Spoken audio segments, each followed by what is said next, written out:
La semana pasada hablamos acerca de que el sacrificio de Cristo marcó 7 doctrinas importantes que son el fundamento de nuestra fe. Yo te hablaba la semana pasada acerca de que muchas personas celebran estas fechas, observan estas fechas, pero no las entienden. Cuando Jesús está muriendo en la cruz, cuando Jesús está derramando su sangre y está por decir sus últimas palabras, lo último que él dice es consumado es. ¿Por qué? Porque él sabía que allí se estaba consumando toda la obra de redención, toda la obra de justificación y de salvación para ti y para mí.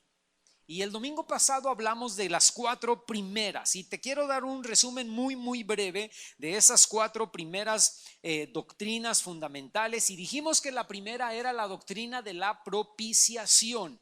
Y dijimos que el Calvario fue el propiciatorio donde se satisfacieron las demandas de la santidad de Dios para el castigo del pecado. Y todo ese castigo cayó.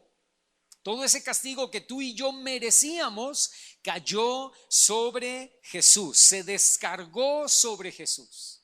En el momento en el que Jesús estaba en la cruz, allí toda la ira por el pecado de cada uno de nosotros, ¿verdad? Fue cargada por él, y entonces las demandas de Dios, demandas de justicia y de santidad allí en la cruz fueron satisfechas. Y yo les decía a todos ustedes que ese beneficio es solamente efectivo cuando hacemos 3 cosas. Fíjate, cuando nos arrepentimos, cuando creemos y aceptamos ese sacrificio en la cruz a nuestro favor. Y después te hablé acerca de la sustitución, que es la segunda doctrina importante. Y la sustitución, yo te dije que era que Jesús ocupó nuestro lugar, hizo por nosotros lo que nosotros no podíamos hacer, porque ninguno de nosotros podemos ser salvos por nosotros mismos. Jesús fue santo y fue justo, y él tomó nuestro lugar en la cruz como, y esa palabra es importante y es entre comillas, como pecador. No fue pecador, pero él se hizo pecado porque, vuelvo a repetir, todos tus pecados él los estaba cargando para salvarnos. Nosotros pusimos sobre él nuestros pecados. Fíjate, por eso es la doctrina de la sustitución, porque nosotros pusimos sobre él nuestros pecados y él puso sobre nosotros su justicia. Hicimos un cambio, hicimos una sustitución. Señor, tú te haces cargo de mis pecados, tú los cargas y pagas por ellos, y yo recibo tu justicia. ¿Soy justo? No, pero yo recibo la justicia de Dios sobre mi vida, ¿verdad? La justicia de Cristo sobre mi corazón. Amén. Y eso me lleva al tercer punto, en la doctrina de la justificación. Somos justificados, escúchame, única y exclusivamente por la sangre de Cristo. A través de la sangre de Cristo, tú y yo somos declarados inocentes y justos delante de Dios. Y vuelvo a repetir una vez más, esto se hace efectivo solo cuando ponemos nuestra fe en ese sacrificio.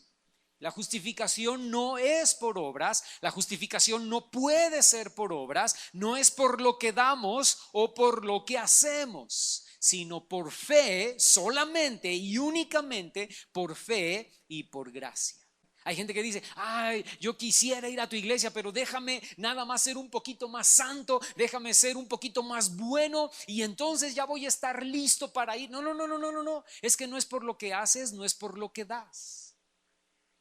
Voy a construir, tengo mucho dinero y voy a construir orfanatorios, ¿verdad? Para que niños lleguen ahí, niñas lleguen ahí y tengan donde vivir y tengan que comer y tengan un techo sobre de ellos, para de esa manera ganarme el cielo, ganarme a Dios. No, porque la salvación no es por obras, no es por lo que haces, no es por lo que das, es por gracia y es por fe.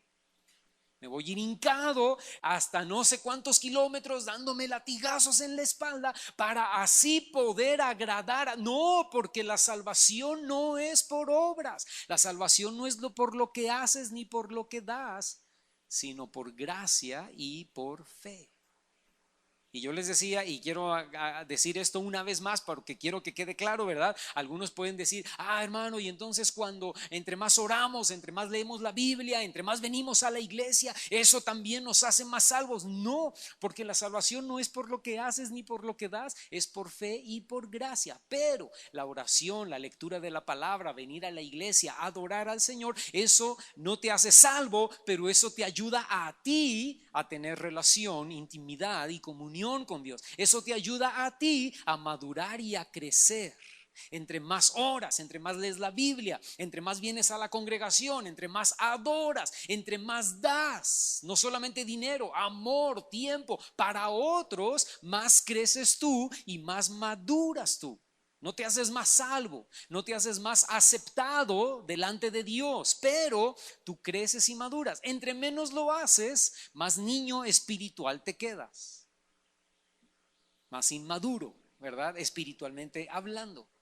Y luego la cuarta doctrina, y fue con la que terminamos, es la doctrina de la redención. Y dijimos la semana pasada que el pecado nos devaluó completamente, pero Jesús pagó el precio de nuestro rescate y nos liberó. Y ahora tenemos libertad, escúchame, pero no somos independientes. Somos libres, pero no independientes. ¿Qué significa eso? Que somos libres, pero no para hacer lo que se nos da la gana y no para vivir como se nos da la gana, perdóname cómo lo digo, ¿verdad? Pero somos libres para ser esclavos. Somos libres para ser esclavos de Dios y servir y obedecerle a Él por amor. Dependemos de Dios, dependemos de la gracia de Dios, dependemos del amor de Dios, dependemos de la fidelidad de Dios, dependemos del poder de Dios, de la autoridad de Dios para vivir la vida. Soy libre, pero soy esclavo. Soy libre, pero no soy independiente para hacer mi propia voluntad. Ahora vivo para hacer la voluntad de Dios. Antes hacía la voluntad de mi carne, antes hacía la voluntad del mundo, antes hacía la voluntad del diablo. Ahora hago la voluntad ya no de mis pensamientos, ya no de mi corazón, ahora hago la voluntad de Dios y Dios me da el poder, la autoridad, la gracia para vivir de acuerdo a su voluntad. Hoy vamos a continuar con las tres últimas doctrinas fundamentales. La quinta doctrina es la doctrina de la regeneración. Vayan a sus Biblias a 2 de Corintios en el capítulo 5, fíjate. Y Pablo dice en el verso 17, de modo que si alguno está en Cristo, nueva criatura es. Las cosas viejas pasaron, he aquí, todas, absolutamente todas las cosas son hechas nuevas. La regeneración, hermano, la doctrina de la regeneración tiene que ver con un nuevo nacimiento. La regeneración es nacer de nuevo en Dios.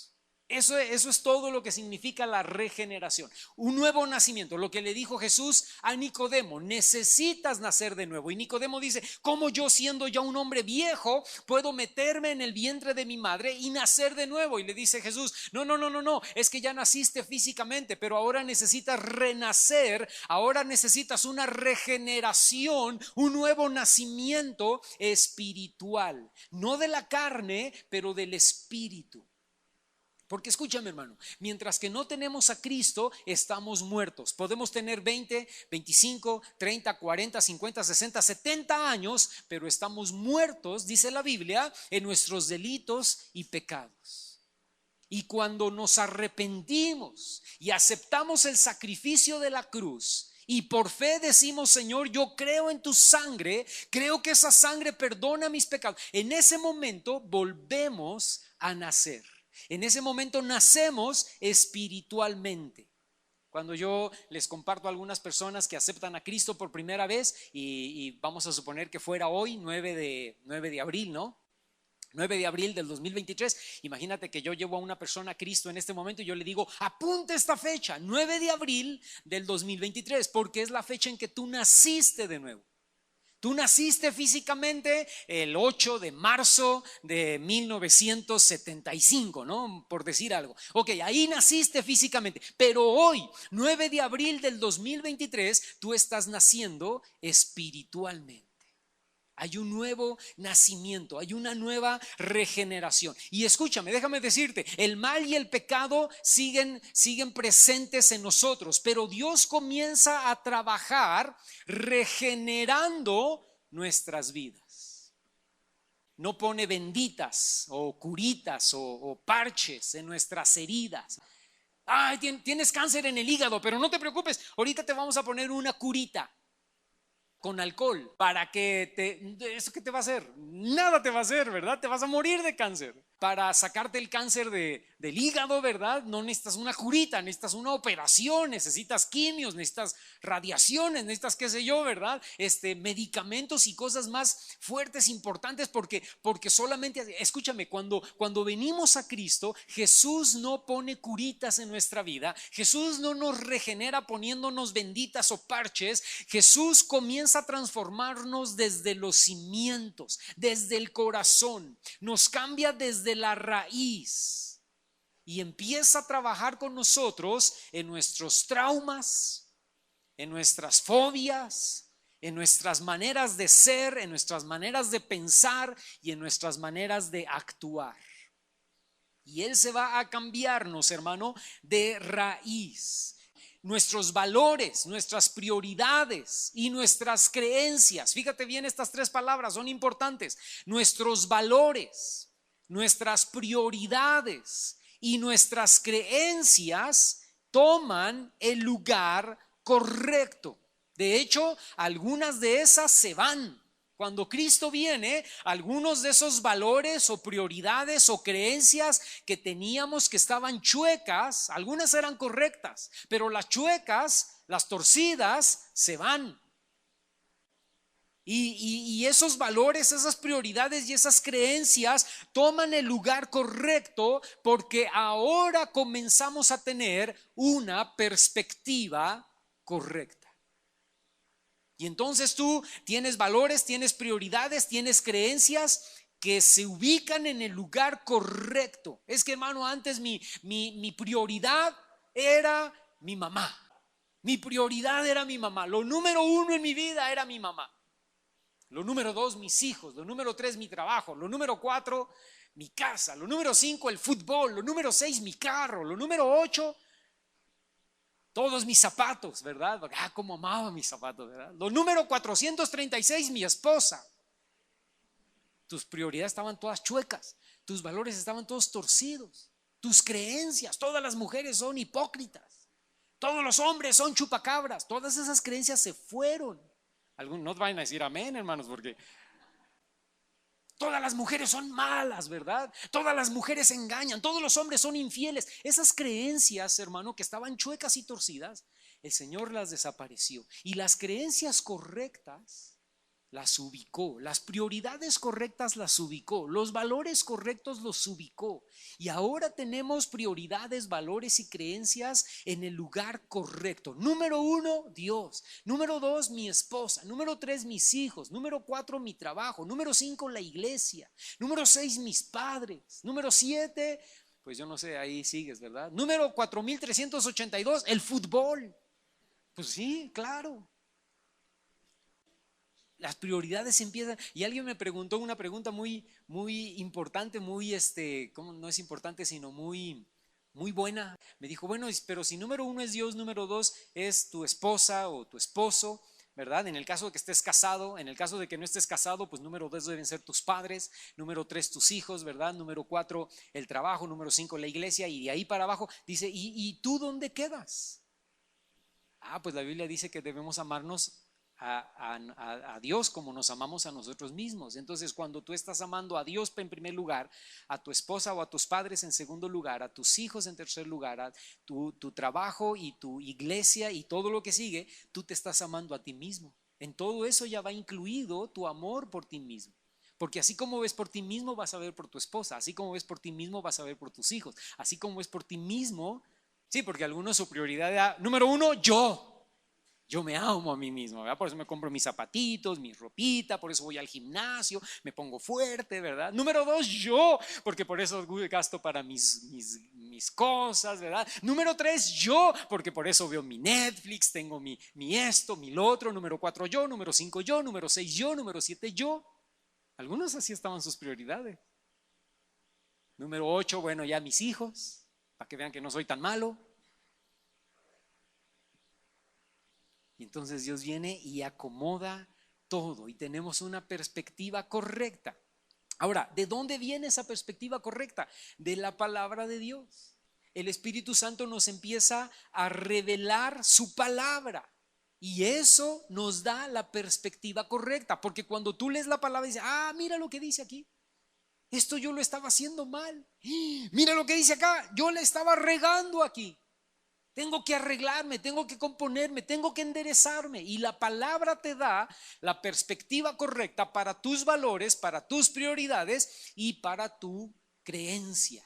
Y eso trae como resultado, escúchame hermano, trae como resultado fruto real y genuino. El nuevo nacimiento se demuestra dando fruto digno de arrepentimiento. ¿Naciste de nuevo? Sí, ok, entonces ahora necesitas dar fruto. Es más, ni siquiera necesitas darlo, lo das naturalmente. ¿Por qué? Porque ya naciste de nuevo. Somos nuevas criaturas, cambiadas y renovadas interiormente. Y eso debe reflejarse exteriormente, en acciones y en actitudes. Y déjame te digo algo más, y aún se manifiesta en nuestro físico. Porque antes de venir a Cristo teníamos cara de limón chupado, ¿no? Pero después de venir a Cristo, oye, te cambió el rostro. ¿Qué te hiciste? ¿Verdad? ¿Te pintaste el pelo? ¿Te lo cortaste? ¿Te maquillaste diferente? ¿Qué te hiciste, verdad? No, nada. Pues algo te hiciste porque te ves más bonita, te ves más guapo, te ves más feliz, te ves más, ¿por qué? Más radiante, más brillante. ¿Usaste una nueva crema? No, ha de ser porque el domingo fui a la iglesia y acepté a Cristo como mi Señor y Salvador, ¿no? Antes de venir al Señor, hermano, yo les he contado, es mi hermano Paco y yo y una hermana que tenemos que es más grande que nosotros, ¿verdad? Bueno, más grande que yo por 1 año, más grande que Paco por 3. Y primero me convertí yo en mi casa y luego yo llevé a Cristo a Paco, ¿verdad? Paco me acompañó a la iglesia, aceptó al Señor y luego fue mi mamá, ¿no? Porque mi mamá dijo, ¿dónde se andan metiendo estos dos que ya andan con la Biblia ahí debajo del brazo, ¿no? Y todos los domingos se van y mi mamá dijo, no, algo está pasando raro, ¿no? Y entonces ella nos acompañó un domingo a la iglesia y se convirtió y luego mi papá ya dijo, esto sí, ya está raro, ¿verdad? Porque ahora va Daniel, Paco y mi esposa y van todos a la iglesia con su Biblia y yo era el cristiano, yo era el evangélico, decía mi papá, ¿verdad? Y yo ni voy. Y entonces dijo, yo tengo que ir, y fue y se convirtió y éramos los 4 y la que faltaba era mi hermana, ¿verdad? Y mi hermana, hermano, se resistió. Eran unas guerras ahí tremendas. Yo les he contado el testimonio de mi hermana, ¿no? Le dijo a mi mamá, iba a haber una reunión de jóvenes un sábado en la tarde y yo le invité, Dios puso en mi corazón invitarla y le dije, Lizzy, vamos a la reunión en la tarde. Dijo, yo no voy. Y como a las 2 horas regresó a mi cuarto, me tocó y abrió la puerta y me dijo, si me das dinero voy. ¿Cuánto me das? Y voy a tu iglesia, ¿verdad? Y yo le dije, yo no te voy a dar nada. O sea, si quieres ir, vas. Y si no quieres ir, no vas. Pero yo no te voy a dar ni un quinto. Y mi mamá escuchó. Dijo, ¿qué?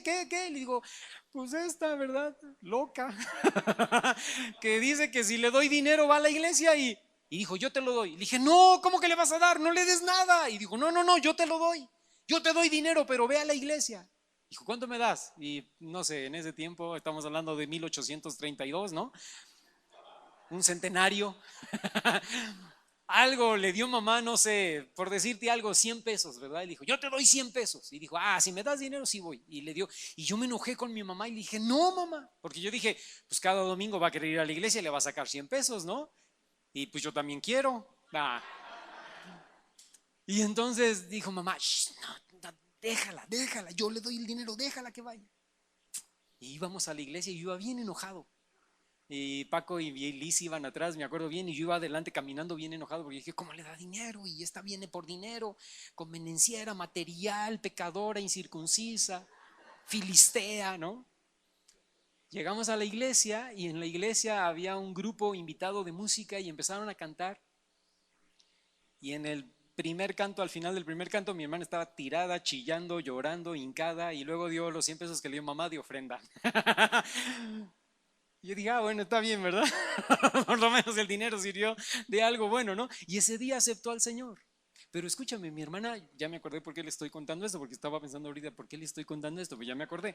Porque mi hermana tenía cara de limón agrio. Tú la veías en las fotos y parecía nuestra tía, la tía de Paco y mía, ¿no? O sea, tú dices, qué bien, se sacaron la foto con la tía, ¿no? No, no era la tía, era la hermana. Pero tenía una cara de viejita, de grande, de amargada, terrible. Y después de que aceptó al Señor ese sábado, hermano, la cara le cambió a mi hermana, ¿verdad? Le sacaban fotos y ahora decían, ¿y esta niña más chiquita que Paco quién es? No, no. Pero la cara le cambió, porque cuando hay una renovación, hermano, cuando hay una restauración, cuando hay una regeneración, Dios nos transforma por dentro, Dios nos transforma de corazón, nuestras acciones, nuestras actitudes, pero aún nuestro físico. Y tú tal vez no te das cuenta, pero la cara te cambia, porque te cambia el corazón, te cambia lo de adentro y entonces te cambia también lo de afuera. Necesitamos pedirle al Señor, Señor, trae regeneración completa y total a nuestra vida. Que podamos decir, Señor, verdaderamente tú has regenerado toda mi actitud, todo mi pensar, todo mi actuar. Ha vuelto inocencia a mi vida. Tú dices, hermano, eso es imposible, todo lo que he vivido, todo lo que he experimentado. No, escúchame, Dios puede renovarnos de tal manera, hermano, que de veras haya de nuevo inocencia en nuestro corazón. A pesar de todo lo que vimos, todo lo que oímos, todo lo que vivimos. La sexta doctrina importante es la doctrina de la reconciliación. Fíjate, ve conmigo, Romanos. En el capítulo 5, y fíjate lo que dice el versículo 10 y 11. Te lo voy a leer en la Reina Valera contemporánea. Dice, porque si cuando éramos enemigos de Dios fuimos reconciliados con Él mediante la muerte de su Hijo, mucho más ahora que estamos reconciliados, seremos salvados por su vida. Y no solo esto, sino que también nos regocijamos en Dios por nuestro Señor Jesucristo, por quien ahora hemos recibido la reconciliación. ¿De qué se trata la doctrina de la reconciliación, hermano? Habla de hacer las paces, habla de estar en paz con Dios. ¿Por qué?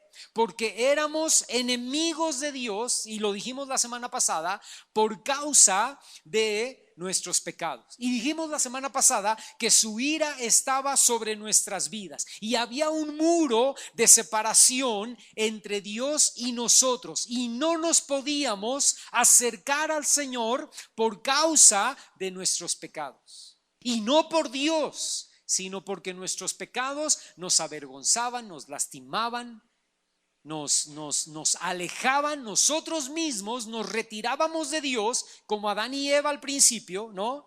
Nos retirábamos de Dios y nos alejábamos de Dios porque nuestro pecado estorbaba para la comunión y la intimidad con el Señor. Pero Dios trajo reconciliación a través del sacrificio de Cristo. Ese muro de separación fue derrumbado y Dios se acercó a nosotros.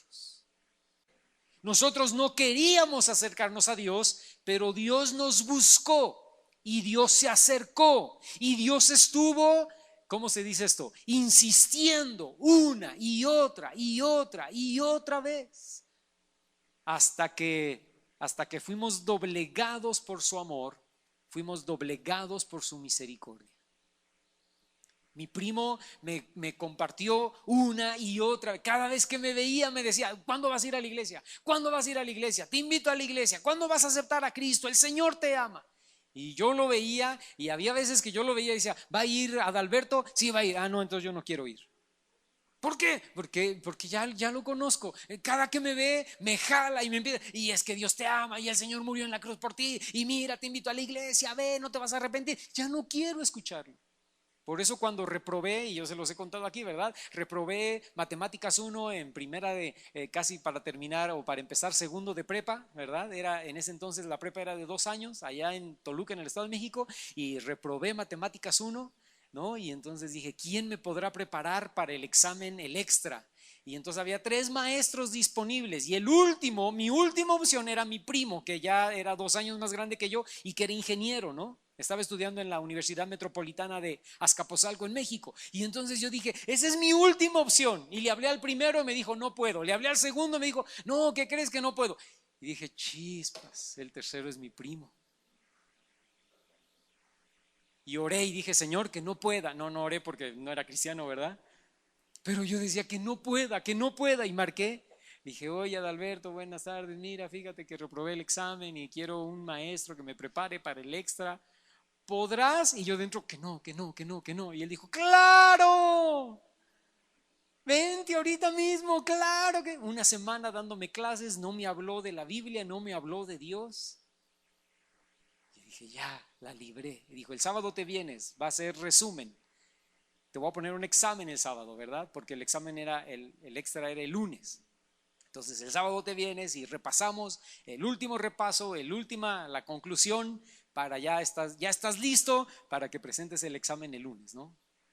Entonces llego el sábado, yo ya toda la semana no me había hablado, yo dije, qué bueno, ya hoy no me va a hablar. Y ese día que me habla, terminamos el resumen, empezamos a hablar de tonterías, terminamos hablando de Dios, de la cruz, del Calvario. Terminé hincado al lado de su cama, llorando, orando, pidiéndole perdón al Señor.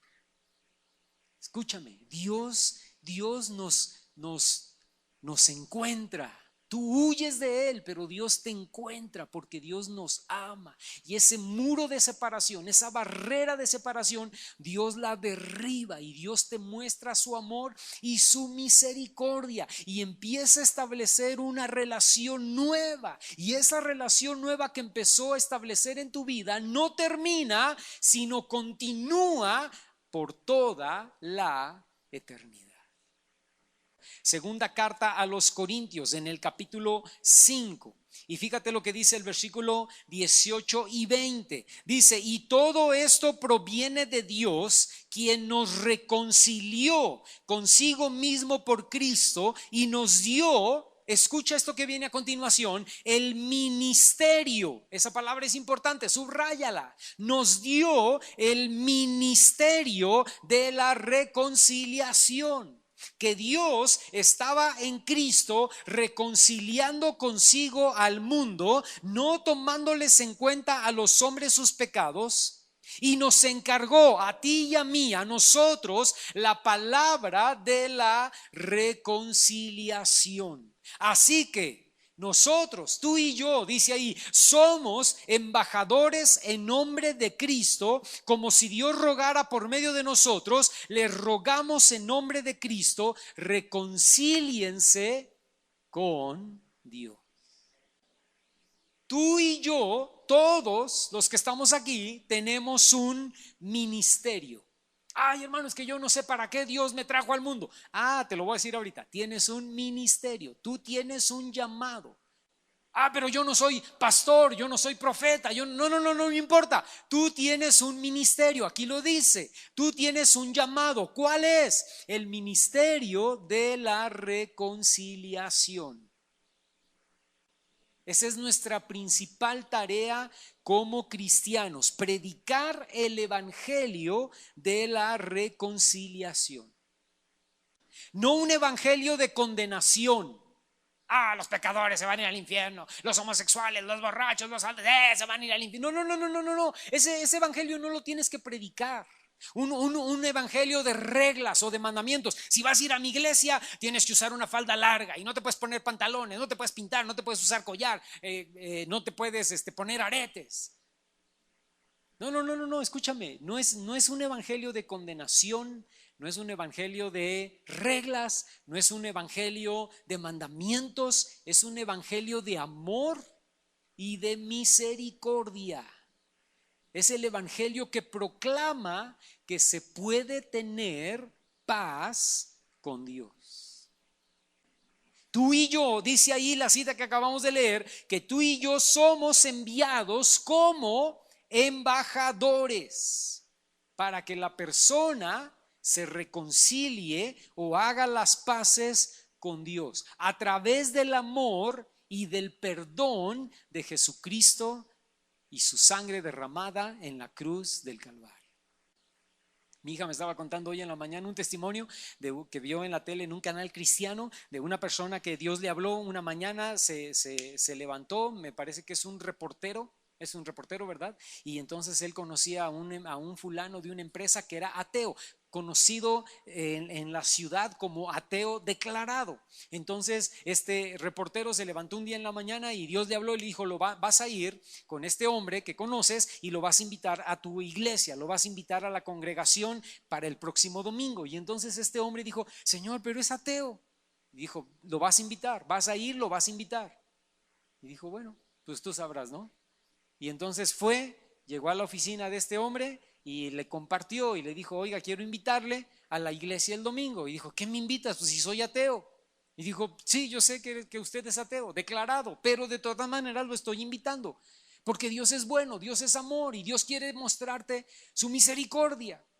Y yo quiero que vayas a mi iglesia y experimentes a Dios, no por lo que yo te estoy diciendo, sino por lo que tú puedes vivir. Y él dijo, no, estás loco. Yo no voy a ir a tu iglesia, deja de estar aquí diciéndome cosas, ¿verdad? No voy a ir nunca a tu iglesia, vete, no te quiero escuchar. Y entonces él dijo, está bien. Entonces se dio la media vuelta y se fue. Y mientras que iba caminando dijo, te lo dije, Señor, es ateo. Yo sabía que esto iba a pasar y no pasó nada. El tipo no fue a la iglesia. Pasó un año y al año viene una familia con este hombre y lo saluda y dice, ¿me deja saludarlo? Y dijo, sí, claro que sí. ¿Quiénes son ustedes? Dice, usted no me conoce. Mire, ella es mi esposa, ellos son mis hijos, yo soy fulano de tal. Usted no me conoce. Pero yo estaba en la oficina hace un año, en la oficina donde usted estaba invitando a este hombre fulano de tal que es ateo declarado y que es un gran empresario aquí en la ciudad. Yo estaba allí, yo estaba haciendo trabajo allí y yo escuché lo que usted le dijo y escuché cómo él le contestó y yo llegué a mi casa con mi esposa y le dije, tú y yo tenemos que ir a la iglesia de ese fulano el domingo que viene. Y ellos se convirtieron. La palabra no era para el ateo, la palabra era para el otro, ¿verdad? Dios tenía sus planes y este hombre dijo, ¿verdad? Pues bienvenido a la iglesia. Dice, no, ya tenemos un año viniendo. Lo que pasa es que la iglesia está tan grande, ¿verdad? Que apenas hoy vine y lo saludé y me presenté con usted.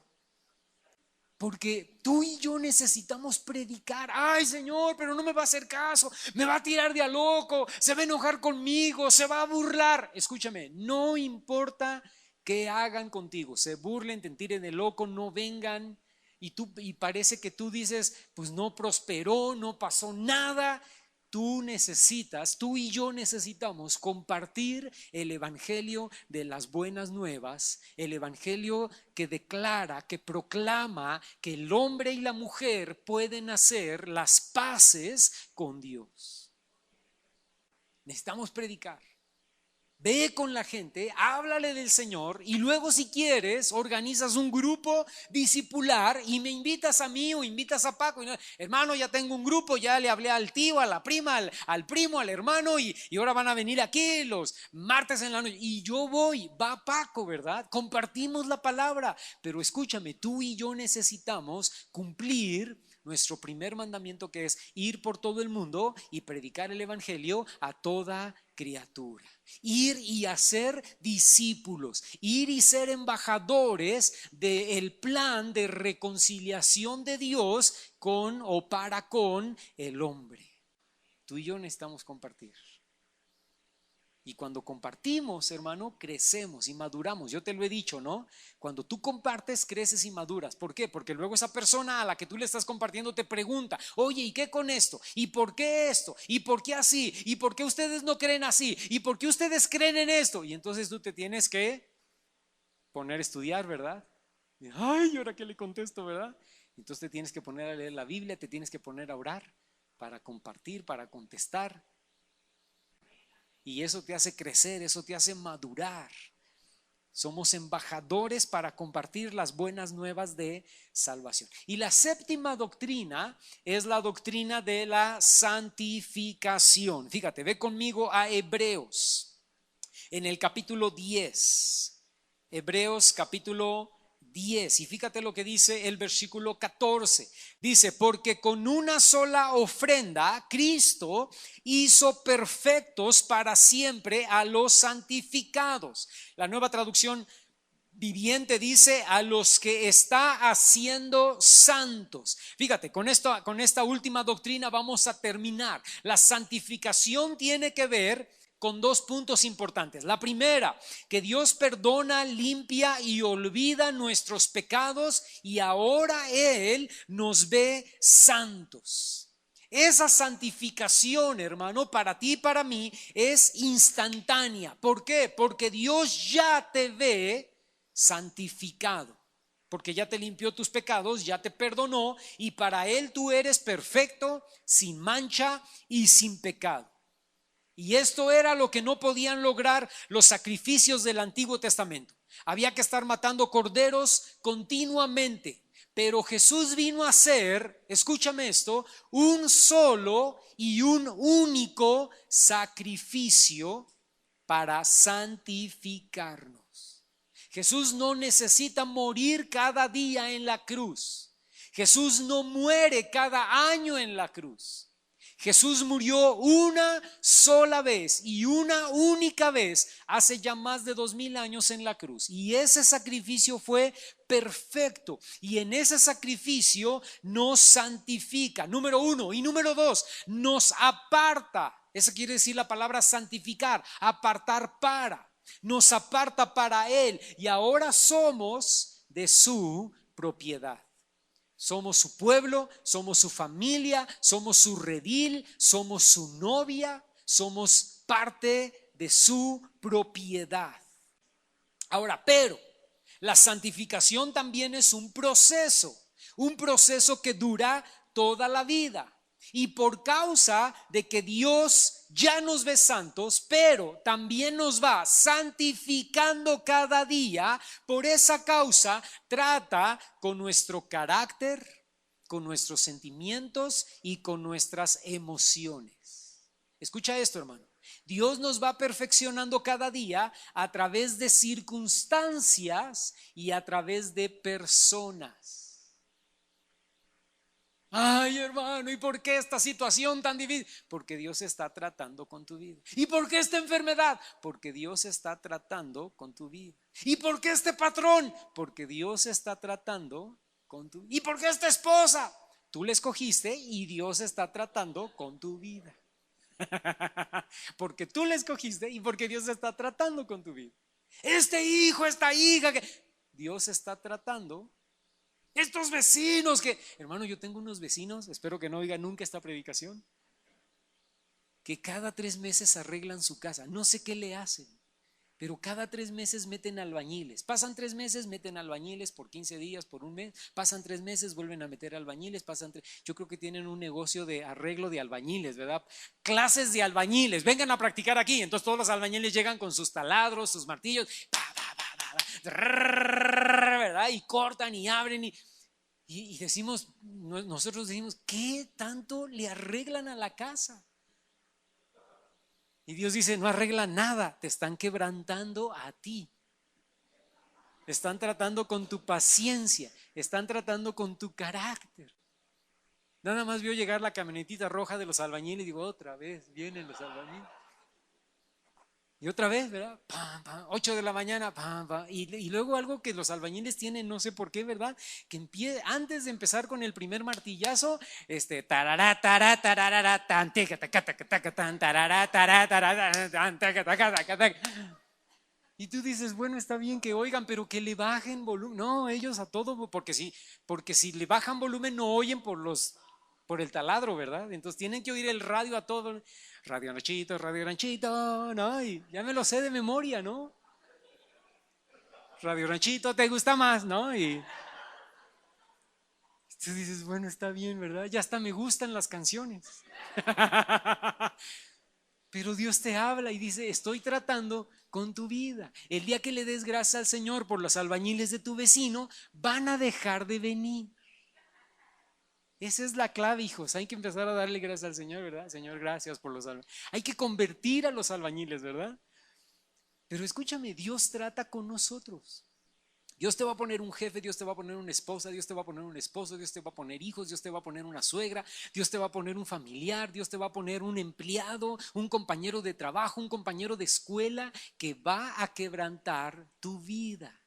Y si corres de él, si te zafas de él, si huyes de él, te va a poner dos más, peores que el del que corriste, ¿verdad? Entonces mejor acepta el trato, ¿verdad? Dile, Señor, está bien, lo acepto. ¿Qué estás tratando, verdad? Y Dios te va a hablar, te va a decir, estoy santificándote en esta área. Entonces tú di, amén, Señor, sí, me dejo. Lo disfruto ahora, ¿verdad? Y cuando dices esas palabras mágicas, entre comillas, ¿verdad? El trato se acaba. Pero va a comenzar otro trato en otra área de tu vida. Porque Dios está santificándonos. Y el proceso de santificación, escúchame, depende de cuánto lo dejamos actuar en nuestras vidas. Depende de cuánto queremos caminar en su voluntad. Depende de cuánto nos arrepentimos diariamente. Y depende de cuánto renunciamos al pecado en nuestros corazones. En cuanto tú dejes actuar al Señor en tu vida, empiezas a caminar en su voluntad, te empiezas a arrepentir constantemente de tus faltas y tus fallas y comienzas a renunciar al pecado, el proceso de santidad va a ser más rápido y tú vas a crecer muchísimo mejor en el Señor. Voy a concluir diciendo esto, hermano. Cristianismo no tiene nada que ver con sentimientos y emociones. Cristianismo no tiene nada que ver si estamos o no de ánimo para obedecer o seguir o amar al Señor. Cristianismo no tiene nada que ver con si me va bien o me va mal en la vida, porque muchas veces me puede ir mal por las mismas decisiones malas o incorrectas que yo tomo. Cristianismo no tiene nada que ver con si Dios responde o no a mis oraciones. Si las responde, gloria a Dios. Si no las responde, entre comillas, también gloria a Dios, porque significa no que no las está respondiendo, significa que las va a responder más tarde o que me está diciendo que no, porque lo mejor para mí es otra cosa totalmente diferente. Pero cristianismo tiene que ver única y exclusivamente, hermano, escucha, con salvación. Con entender que Dios dio su vida por mí, por amor, entender que su sacrificio trajo perdón de pecados y una vida nueva. Cristianismo tiene que ver con vivir para Dios en obediencia, en relación, en intimidad y en agradecimiento por lo que Dios ya hizo, porque eso que ya hizo fue todo lo que tenía que hacer. Todo lo demás, hermano, es plus. Todo lo demás es por añadidura. Todo lo demás es por gracia. Mi cristianismo depende de lo que Dios ya hizo en la cruz. El trabajo, tener hijos, casarme, que Dios me dé una novia, un novio, que Dios me dé dinero, que me dé una casa, que me dé para un carro, que me dé salud, que me dé un buen trabajo. Todo eso es plus. Si me lo da, qué bueno. Si no me lo da, está bien. Lo más importante ya lo hizo hace más de 2000 años y ya lo trajo a mi vida, que es la salvación. Y por eso nosotros le adoramos, le alabamos, le exaltamos, cantamos, venimos, oramos, leemos la palabra y nuestra vida está rendida en obediencia a Él. Su sacrificio, su sangre derramada, su cuerpo partido, obra a favor de nosotros, trayendo propiciación, sustitución, justificación, redención, regeneración, reconciliación y santificación.